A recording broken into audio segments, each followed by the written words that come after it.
Bienvenidos a esta exploración particular. Hoy nos metemos de lleno en el universo de una banda argentina que, bueno, marcó a generaciones y sigue generando una fascinación increíble. Patricio Rey y sus redonditos de ricota. Un fenómeno, realmente. Sí, total. Estuvimos revisando, bastante material, ¿no?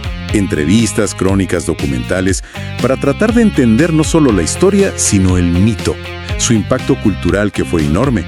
Y bueno, ¿qué pasó con esa separación que todavía, resuena? Claro. Queremos ir un poquito más allá de lo que se sabe. Y para analizar todo esto, contamos con la perspectiva de nuestra experta. Gracias. Es que los Redondos son un caso aparte, ¿no? Lograron una masividad impresionante, casi religiosa para mucha gente. Sí, las misas. Exacto. Pero lo hicieron desde una independencia total, manteniendo siempre como un halo de misterio, una postura muy contracultural. Desafiaban las reglas. Totalmente. Y lo interesante es eso, ver cómo esa mezcla tan rara, ¿no? De letras súper crípticas, autogestión a morir. ¿Cómo pudo generar semejante fenómeno? La gran pregunta. Y para entenderlo, creo que hay que ir a los comienzos, que, bueno, como todo en ellos, son un poco nebulosos. Difusos, ¿sí? Estamos en La Plata, ¿verdad? Mediados de los 70. Hay una conexión fuerte ahí con la movida psicodélica platense. Claro, Guillermo Belinson, el hermano de Sky, la Cofradía de la Flor Solar. Esa gente. Pero no arrancaron como una banda, digamos, normal. Para nada. Eran más bien, un colectivo artístico. Casi una performance continua. Las primeras veces que tocaron, como en el Teatro Lozano por el 77. ¿Qué pasaba ahí? Imagínate la escena. Era rock teatral puro. Tenías monologuistas como Enrique Sims, que era súper ácido. Payasos, las bailarinas de las Baby Kids que bailaban desnudas. ¡Wow! Y un montón de músicos, a veces eran como 15 en el escenario, que iban rotando. Era un caos hermoso, una fiesta, un happening. Increíble pensar en eso ahora. Y de ese ambiente, de esa mezcla, sale el nombre. La historia que más circula es la de Edgardo el XII, Gaudini. Ajá, vestido de sultán. Exacto, repartiendo unos buñuelos de redondos de ricota. Y la receta, parece, venía de un libro de una tal Patricia Rey. Aunque también se dice que el indio lo vio en una revista, ¿no? ¿Quién sabe? ¿Quién sabe? Y uno piensa en plena dictadura militar. Quizás esa fachada tan teatral, tan loca, también sirvió un poco de camuflaje, ¿no? Es muy posible. El arte como resistencia o al menos como una vía de escape. Y a eso le sumas el misterio de Patricio Rey. Claro, el gran enigma. Durante años alimentaron esa idea de que era como un ente, un ideólogo secreto que los guiaba. Una figura mítica. Totalmente. Y recién en 2017, Rocambolé, bueno, el artista gráfico histórico de ellos, contó que la inspiración había sido Pancho Silva. ¿Quién era? Un artesano, una figura medio gurú de Cafayate. Y lo curioso es que Silva murió poquito después de que Rocambolé lo contara. ¿Qué cosa? Pero ese manejo del misterio, ¿viste? Ese hermetismo buscado fue clave para construir su identidad desde el vamos. Bueno, después de una pausa, la banda vuelve a aparecer en el 82, un año clave. Tocan en el Festival Pan Caliente. Eso les da mucha más vidriera, claro. Sí, pero también genera algunos problemas. Se dice que Solari no estaba muy convencido de tocar de día con otras bandas. Era reticente, sí. Pero bueno, parece que accedió por la buena onda con los organizadores. Y ese show dio que hablar. Sí, pero no sin líos. Cuando salieron las Baby Biscuits desnudas, bueno, una parte del público reaccionó mal, hubo botellazos. ¿En serio? Sí, intervino la policía. Las tuvieron que sacar medio escondidas. Pero a pesar de eso, fueron la sensación del festival. Dejaron su marca. Y ese mismo año graban un demo, ¿no? En RCA. Exacto. Con temas que después fueron himnos. Mariposa Pontiac, Superlógico. La compañía no los ficha, pero esas grabaciones empiezan a moverse. El famoso boca a boca. Claro, en casetes. Y empiezan a sonar en algunas radios FM. Y ayudó mucho el momento, ¿no? Post-Malvinas, el rock en español explotó. Y es interesante ver cómo, mientras ganaban difusión, iban dejando un poco atrás esa cosa tan teatral. Sí, se fue decantando. El propio Indio dijo algo así como, la gente quiere que siga el rock and roll, y ahí se empieza a consolidar el núcleo fuerte. Indio, Sky, Poli como manager fundamental. Y Rocambole en lo visual, siempre. Exacto. Ya no era ese colectivo gigante y disperso. Y esa consolidación lleva al primer disco, Golp, en 1985. Y acá sientan una base clave, la independencia. La autogestión. Totalmente. Lo graban en Mía, músicos independientes argentinos, y lo editan ellos. Eso fue como su bandera, ¿no? Controlar todo, sin discográficas grandes. Muy radical para la época. Hasta las tapas eran artesanales, hechas por Rocambole. Sí, el sonido era medio nebuloso, se dijo. Pero ya estaban ahí temazos como La Bestia Pop. Pero sí, Golp fue como la declaración de principios. Octubre del 86. Eso fue otra cosa. Un salto enorme. Un disco bisagra totalmente. El sonido se pone mucho más oscuro, más denso. Post-punk. La mano de Daniel Melero en la producción fue clave ahí. Y toda la estética, la iconografía, la revolución rusa, el título, el arte de Rocambole. Claro, conectaba mucho con el aire de época, ¿no? La salida de la dictadura, esa tensión. Capturaba algo. Y bueno, octubre trae... jiji, El himno. el himno definitivo. Y las leyendas que se tejieron sobre qué significaba. Un crimen, Chernobyl, por las sirenas esas del final y la palabra nuclear. Leyendas que el indio después, desmintió. En una entrevista contó que hablaba de la paranoia de la cocaína en los 80. Claro, la cueva del Perico, Blanca Noche.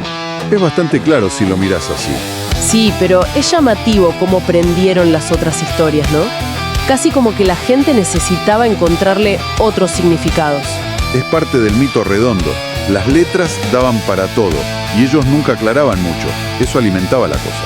Después de octubre, en el 87, hay cambios en la banda. Se van varios. Sí, Willy Crook, Tito Fargo, El Piojo Ábalos.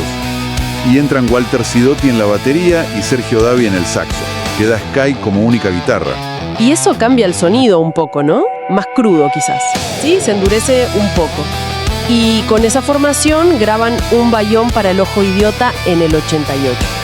Discazo. Que Solari dijo que capturaba bien el sonido en vivo. Ahí están, todo un palo, vamos las bandas. Y tiene Masacre en el Puticlub, que es la única canción con videoclip oficial, esa animación de Rocambole. Es verdad. Y cierran los 80s con Van. Estar liquidado, del 89. Grabado en Del Cielito, con Gustavo Gaubri. Suena más potente, más rockero. Sí, más directo. Ahí están, Esta estrella era mi lujo, Nuestro amo juega al esclavo, temazos. Y justo después de ese disco, ¡pum!, la explosión masiva. Los shows en obras sanitarias, diciembre del 89. Eso fue un antes y un después. Totalmente. Agotaron 2 fechas adentro y la tercera la tuvieron que hacer afuera, en la cancha de hockey. 25,000 personas. Pasaron a otra dimensión. Misas ricoteras. El público cambia, o al menos cómo se manifiesta. Empiezan a aparecer las banderas de los barrios, las frases de canciones. Los cánticos de cancha adaptados, la pirotecnia. Se instala fuerte eso del aguante. Esa mezcla de fanatismo, pertenencia y, también cierta cosa medio ruda del fútbol. Una devoción increíble, sí. Pero también empezó el lado oscuro de eso, la violencia. Sí, lamentablemente. Empezó a ser un tema recurrente en los shows. Peleas entre grupos, choques con la policía. El ambiente se empezó a poner denso. Hasta que llega la tragedia. Abril del 91. El caso Walter Bulacio. Sí, terrible. Un pibe de 17 años, detenido en una racía policial afuera de obras, antes de un show, muere días después por los golpes. Eso marcó todo. El cántico Yo sabía, a Bulacio lo mató la policía, se volvió omnipresente. Un grito de denuncia en cada show. Y ese clima de bronca, de tensión social, se nota en el disco siguiente, La Mosca y la Sopa, del 91.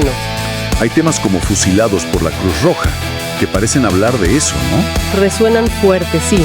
Y a pesar de esa oscuridad, o quizá por eso, el disco fue otro éxito tremendo. Temas como Mi perro dinamita, Un poco de amor francés, sonaron por todos lados. En esa época también se hablaba mucho en los medios de la supuesta pelea con Soda Stereo. Ah, sí, la gran rivalidad inventada. Los Redondos como el rock de barrio independiente y Soda como el pop sofisticado, mainstream. Mericoteros contra soderos. Una dicotomía que, la verdad, ellos siempre trataron de bajarle el tono. Eran propuestas muy distintas, simplemente. El Indio llegó a elogiar a Cerati como guitarrista. Dijo que Soda era una banda de la reputa madre. Y Cerati también lamentó esa pelea fogoneada desde afuera. ¡Claro! Mientras tanto, la banda seguía creciendo en convocatoria. En el 93 sacan el disco doble Lobo Suelto, Cordero Atado. Y lo presentan en Huracán. 2 shows. 80,000 personas en total. Una cosa de locos. Un hito. Pero, otra vez, incidentes graves de violencia. Esos problemas en Capital los llevan a tomar una decisión fuerte, ¿no? A partir del 95... deciden no tocar más en Buenos Aires. Empiezan a llevar los shows solo al interior. San Carlos, Mar del Plata, Concordia, se vuelven destinos de peregrinación para los fans. Una movida tremenda. En el 96 sacan Luzbelito, un disco muy denso conceptualmente, oscuro, temas sobre demonios, con otro laburo gráfico impresionante de rock and roll. Recuperan temas biólogos ahí también como Mariposa Pontiac. Sí, y Blues de la Libertad. Y está Juguetes Perdidos, otro himno de las misas. Mucha gente interpreta la letra como una reflexión sobre ese público tan pasional, a veces descontrolado. Y la tensión con las autoridades no paraba. En el 97, lo de Olavarría. Ah, sí. El intendente les prohíbe tocar por miedo a los desmanes. Y los Redondos hacen algo inédito para ellos. La única conferencia de prensa televisada, denunciando la censura. Algo impensado para una banda tan cerrada. Histórico. Al final el show se hizo en Tandil bajo una lluvia tremenda, una noche épica. Pero la violencia seguía. Lamentablemente sí. En el 98, en Villa María, Córdoba, hubo líos graves con la policía. Murió un chico al caer de un tren volviendo del show. Y en Mar del Plata en el 99. Ahí fue terrible, ¿no? Una batalla campal. Sí, se dijo que fueron los peores incidentes hasta ese momento. Ya ahí Solari empezó a advertir. Dijo que cosas así podían ser el final de la banda. Y en medio de todo eso, cambian la música. Radicalmente. Último Bondi a Finisterre, del 98. Un quiebre total. Se meten de lleno con la electrónica, los samplers, o sea, sonidos pregrabados, programaciones. Una onda más fría, cyberpunk, casi. Ahí entra fuerte Hernán Aramberri a trabajar con ellos. ¿Y eso? ¿Cómo cayó en el público? Y dividido. Los más rockeros, más puristas no le entendieron mucho. Lo presentaron en Racing, lleno total, pero se notó cierta frialdad con los temas nuevos. Con Momo Sampler, del 2000, siguen por esa línea experimental. Profundizan, sí. Es un disco grabado de forma muy artesanal, tecnológicamente hablando. Lo hicieron Solari, Aramberri y Sky, usando muchos samples de los otros músicos. El concepto gira en torno al rey Momo del carnaval, la crítica social, la hipocresía. Y la presentación de Momo Sampler fue en River, abril del 2000, 2 noches. El pico máximo de convocatoria, 70,000 personas cada noche, el apogeo total. Pero... y la tragedia otra vez. Sí. Una pelea brutal entre facciones del público, adentro del estadio. Apuñalados, un muerto. El Indio tuvo que parar el show. Estaba destrozado. Y ahí dijo esa frase: consideren esta como una de las últimas noches que tocamos. ¿Qué frase? Durísima. Sonó a final. Sí. Al año siguiente, en abril de 2001, tocan en Montevideo. Ahí todo tranquilo, para nada. Pero el último show, en agosto de 2001, en Córdoba, en el Chateau Carreras. Otra vez un final trágico. Otro chico muerto, esta vez al caer de una tribuna. Después de eso se hizo el silencio. Se canceló un show que tenían en Santa Fe. Y el 2 de noviembre de 2001, el comunicado. Cortito, firmado por Poli. Patricio Rey permanecerá en silencio. Y se terminó. Después de 24 años. Viéndolo ahora, las razones parecen muchas, ¿no? El desgaste por la violencia era tremendo, seguro. Pesaba muchísimo, sí. Diferencias artísticas, quizás, entre seguir experimentando o volver al rock más clásico. Es posible. El contexto del país, ¿no? La crisis del 2001, todo sumaba. Totalmente. Pero hubo un detonante final. Una pelea interna que se supo años después, en 2009. Skay dijo que se separaron porque uno quiso apropiarse del proyecto. Fuerte. Y el Indio respondió: sí, con una carta abierta larguísima. Explicó que el problema final fue porque Sky Poly no le quisieron dar copias de seguridad de los videos de los shows de Huracán y Racing. Él decía que era patrimonio de todos. Qué ironía que después esos videos aparecieron en internet. Sí, después hubo alguna declaración de Sky un poco más tranquila, digamos. Y después de la separación, bueno, cada uno por su lado. Indio Solari armó los fundamentalistas del aire acondicionado y, bueno, multiplicó el fenómeno. Récords de gente. Siguió con la mística de las misas. Aunque también con polémicas, ¿no? Lo de Olavarría en 2017 fue terrible. Y bueno, su tema de salud, el Parkinson, que él mismo contó, también afectó sus shows. Su biografía da su versión de todo. Sky, por su parte, armó Sky y los Fakires. Una carrera más tranquila quizás, perfil más bajo. Sí, pero muy sólida, muy constante, con su público fiel y su sonido propio. Y los otros ex redondos también siguieron tocando. Walter Sirotti, Sergio Dawi y Semilla Bucciarelli con sus proyectos, como Los Decoradores y La Kermesa Redonda, donde tocan temas de la banda. Mientras tanto, el legado de los redondos, bueno, no paró de crecer. Premios, reconocimientos, siempre arriba en las listas de lo mejor del rock argentino. Se convirtieron en un mito cultural, ya más allá de la música. Entonces, si miramos todo el camino, desde esos inicios teatrales, misteriosos, pasando por la explosión masiva, los conflictos, la experimentación del final y esa separación tan comentada, queda claro que fueron mucho más que una banda de rock, ¿no? Sin ninguna duda. Lo que más llama la atención es lo únicos que fueron. Ese modelo de autogestión total, esa relación tan fuerte y a veces peligrosa con sus fans, las bandas. Esa capacidad de generar tanta devoción y tanta polémica al mismo tiempo. Fascinante. Sí, los redondos son un fenómeno cultural súper complejo y que sigue dando que hablar. Y su música, sus letras, siguen ahí, ¿no? Generando debate, pasión.